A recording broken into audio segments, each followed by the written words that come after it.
교회에서 질문을 하면 믿음이 없다고들 합니다. 하지만 질문이 없으면 이해를 할 수 없죠. 생각하는 그리스도인을 위한 팟캐스트, 가짜 복음, 진짜 복음, 지금 시작합니다. 안녕하세요. 박원일입니다. 제가 지난 10년 이상 알고 지내온 노인 한 분이 계십니다. 1932년생이시니까 올해 만으로 82세가 되셨습니다. LA에 2주 전에 비가 많이 왔었는데 이분이 빗길에 운전을 하시다가 차가 프리웨이에서 미끄러지는 바람에 디바이더를 들이받고 건너편 차선으로 넘어가 전복되는 큰 사고가 있었습니다. 차는 형체를 알아볼 수 없을 만큼 크게 망가졌지만 할아버지는 구사일생으로 크게 다친 데 없이 구조되었습니다. 경찰도 의사들도 모두 기적적으로 살았다고 했습니다. 할아버지는 응급실에서 그날로 퇴원하고 집으로 가셨는데 그 후 후유증으로 고개를 들기도 어렵고 허리 통증을 호소했습니다. 어제는 그분을 모시고 중국인이 하는 허름한 접고론에 갔었는데 목과 척추가 만나는 자리에 있는 뼈가 뒤틀어져 있음을 발견하고는 두어 차례 뼈를 맞춤으로 그 자리에서 목을 들기도 하고 양쪽으로 가눌 수 있게 되었습니다. 할아버지가 말씀했습니다. 기적을 경험한 것 같다고. 기적이라는 표현 속에는 이렇게 나름대로 특별한 경험과 사건을 담고 있습니다. 그리고 그 사건 속에서 사람들은 구원을 경험하게 됩니다. 하느님이 자신을 구했다는 의미로 기적이라는 말을 통해 그 사람은 자신이 보호받고 있음을 확신합니다. 그리고 이와 함께 내가 참 쓸만한 사람이구나 하는 자긍심을 갖게 되고 자신의 삶에 대해 더욱 긍정적인 태도를 가지게 됩니다. 기적이라는 표현 이면에는 이렇게 언제나 내 이야기가 담겨 있습니다. 그런데 이런 기적을 문자적으로 이해할 때 이것은 내 삶의 이야기와 분리가 되고 예기치 않은 문제를 일으킵니다. 기적이란 어떤 의미로든 자연 질서를 파괴하는 사건이기 때문입니다. 한번 가정해 보지요. 바위가 벼랑 아래로 굴러 떨어지는데 악한 사람이 지나가는 것을 보면 그대로 떨어지고 선한 사람이 지나갈 때는 구르는 것을 멈춘다든가 그 행로를 바꾼다고 생각해 보면 이것은 중력의 법칙에 어긋나는 처사입니다. 하느님이 자연의 질서를 만들었다고 보고 하느님 자신이 스스로 만든 법을 지키지 않는 결과입니다. 우주의 법칙, 도를 뿌리째 흔드는 일인데 과연 성서가 이런 것을 가리켜 기적이라고 말하고 있을까? 용어정리 제18회 기적과 병고침에 대한 단상입니다.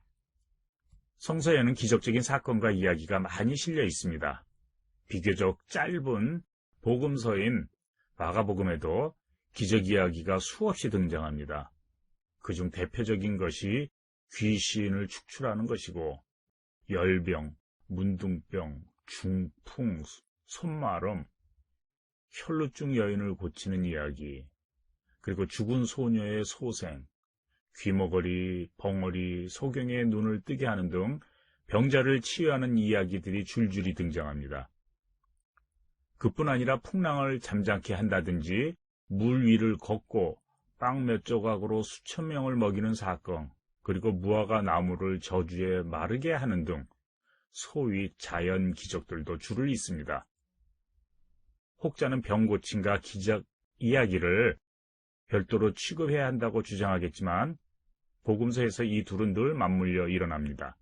차이라면 단지 그 기적의 대상이 인간이냐 자연이냐에 있습니다. 그러면 이 기적 이야기들이 던지는 질문과 메시지는 무엇일까? 두 가지 측면에서 접근해 보기로 합니다. 하나는 이 모든 것은 문자 그대로 병고침 이야기며 자연 현상을 초월하기에 기적이라고 부른다는 생각입니다. 이렇게 볼 때 예수는 기적을 행하는 이 원더워커가 됩니다. 모든 초점이 예수는 예외적인 인물, 특별한 케이스라는 데 모아집니다.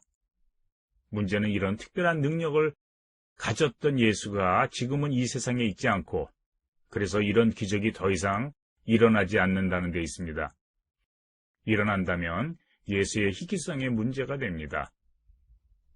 100번 양보를 해서 예수를 믿는 사람들을 통해 예수의 이름으로 이런 기적이 지속된다고 해도 그런 기적은 좀처럼 일어나지도 않고 또 일어난다 손쳐도 늘 규칙적으로 일어나는 것도 아닙니다.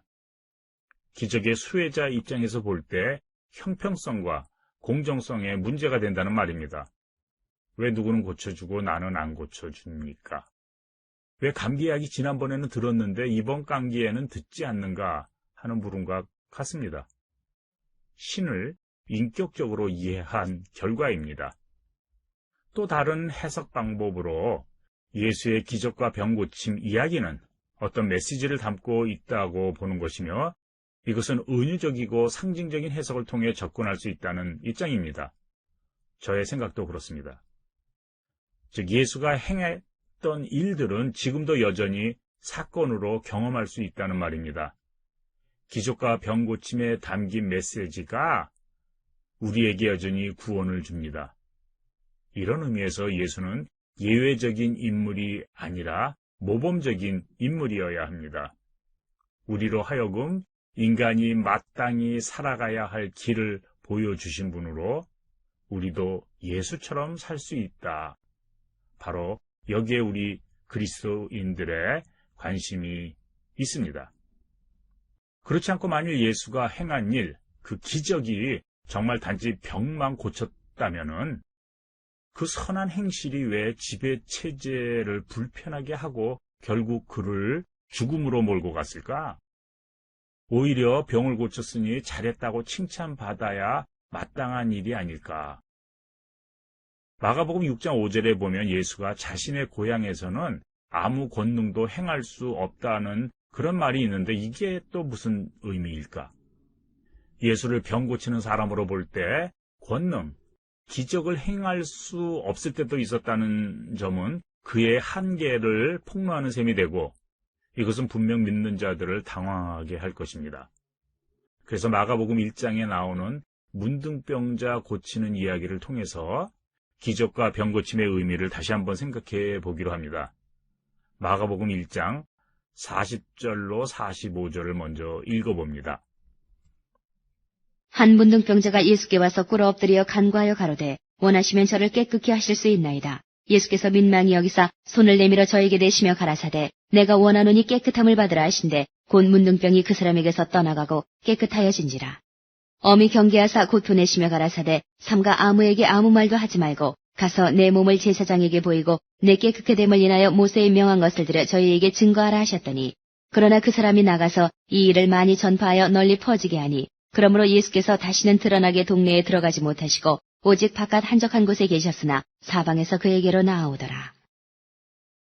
문둥병자 이야기는 예수의 병고침이 단순한 의료 행위 이상이었음을 보여줍니다. 이 이야기에서 문둥병자는 세상과 격리되어 있습니다. 당시에 문둥병자는 부정하다는 문화적 인식과 더불어 이 부정함이 다른 사람에게 전염될 수 있다는 생각을 반영하기 때문입니다. 레위기에서는 문둥병자로 하여금 자신이 부정하다 외치게 함으로써 사람들과의 접촉을 피하도록 명합니다. 그런데 예수는 이런 이해, 곧 문둥병이 부정하다는 생각이나 그 부정함이 전염된다는 생각 모두를 배격합니다. 본문에 보면 깨끗게 하다, 카타리조 그런 말이 나오는데 이 말의 배경은 레위기에 나오는 표현에서 비롯됩니다.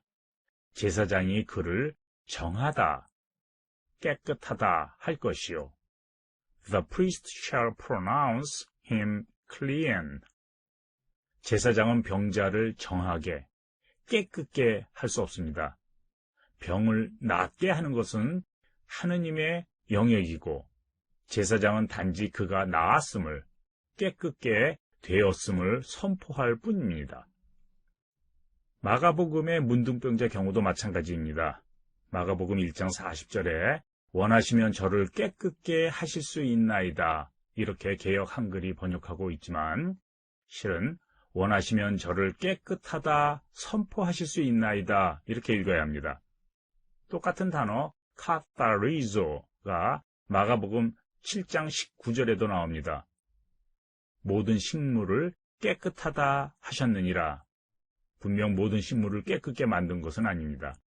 여기서 깨끗하다고 하셨다로 번역할 때 이 말은 1장 40절 문둥병자에게 했던 말과 똑같은 단어고 똑같은 의미입니다. 예수가 문둥병자에게 너는 이미 깨끗하다 그렇게 선포했다는 말입니다. 다만 차이가 있다면 제사장의 독점적인 역할을 예수가 넘보았기 때문에 분쟁이 일어난 것입니다. 이와 연관해 주목해야 할 또 하나가 있다면 저들에게 증거하라 그런 표현입니다. Witness against them. 이것 역시 오해의 소지가 있습니다. 이 말은 마치 건강하게 됨을 재검사 받으라는 것으로 들릴 수 있습니다. 그들, 제사장들이 미처 보지 못한 것을 찾았으니 가서 친절히 가르쳐 주라는 그런 말이 아닙니다. 그렇다고 표준 세번역처럼 사람들에게 증거로 삼으라는 말도 아닙니다. 대상이 막연히 일반 사람들이 아닌 제사장을 염두에 둔 포석이기 때문입니다. 한 사람의 제사장을 나중에 복수형 그들로 표현함으로써 개인이 아닌 조직과 체제를 대상으로 합니다.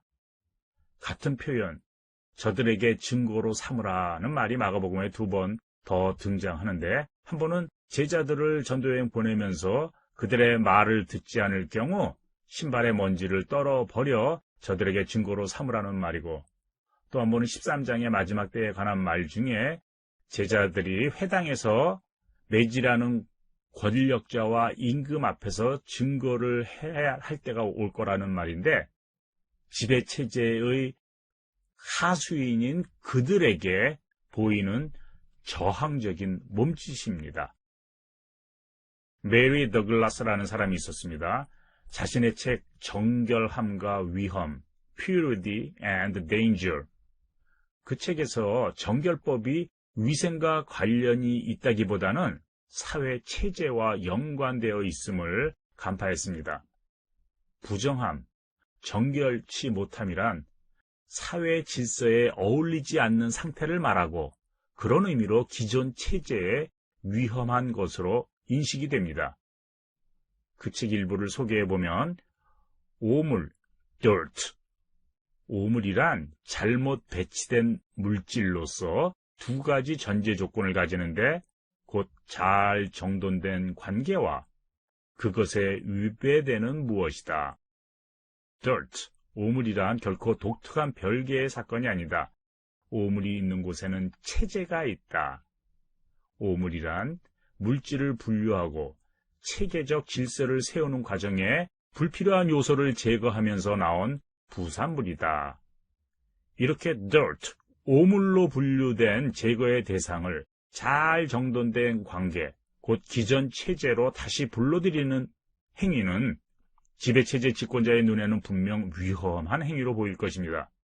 부정한 자로 낙인 찍힌 자를 다시 공동체로 되돌려놓는다는 것은 그 체제에 대한 반항이기 때문입니다.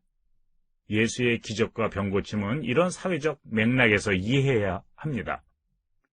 우리는 기적 이야기를 읽고 대할 때 그 표현, 기록 이면에 담긴 경험을 먼저 살펴야 하고 그 경험을 통해 말하고자 하는 저자의 뜻과 의도에 우리의 눈을 돌릴 필요가 있습니다.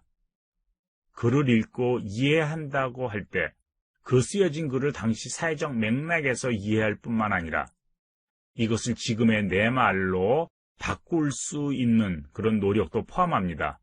글에만 머물러 있는 것이 문자적 이해의 맹점입니다. 예전에 스폰 감독은 기적은 없다고 말하고 오광남 박사는 예수는 없다고 말했는데 우리는 이 표현 속에서 그런 기적은 없다, 그런 예수는 없다고 한 뜻을 읽어야 할 것입니다.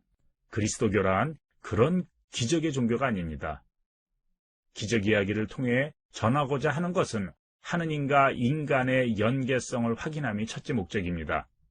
그리고 마가복음에서 인간의 존엄성을 되찾는 길을 제시하는 것이 종교, 으뜸 가르침으로 본 그리스도교의 참모습입니다. 기적 이야기는 시와 수필처럼 문학의 한 장르로 이해하면 어떨까 싶습니다. 이것을 문자적으로 취급해서 역사적 기록으로 다룰 때 곧 그리스도교를 그런 기적의 종교로 이해하면 문제 해결을 위해 도입된 이야기가 오히려 더 많은 문제를 야기할 뿐입니다. 자연 질서, 창조 질서를 어긋나는 행위를 기적으로 본다면 병 고침은 결코 기적이 될 수 없습니다. 오히려 병든 것이 창조 질서에 어긋난 일이고 병을 고치는 것은 본래의 상태로 되돌리는 것이기 때문입니다. 병 고침과 기적이 같은 의미로 쓰여야 한다면 기적은 예외 없이 늘 일어나야 하는 일입니다. 기적은 건강한 삶이고 그것은 내가 하느님의 창조 질서에 따라 삶을 의미하기 때문입니다. 기적과 병 고침은 본래의 삶으로 되돌아오는 행위입니다. 처음부터 되돌릴 필요가 없는 삶, 기적이 필요하지 않는 삶이야말로 우리 신앙인들이 추구해야 할 인생입니다.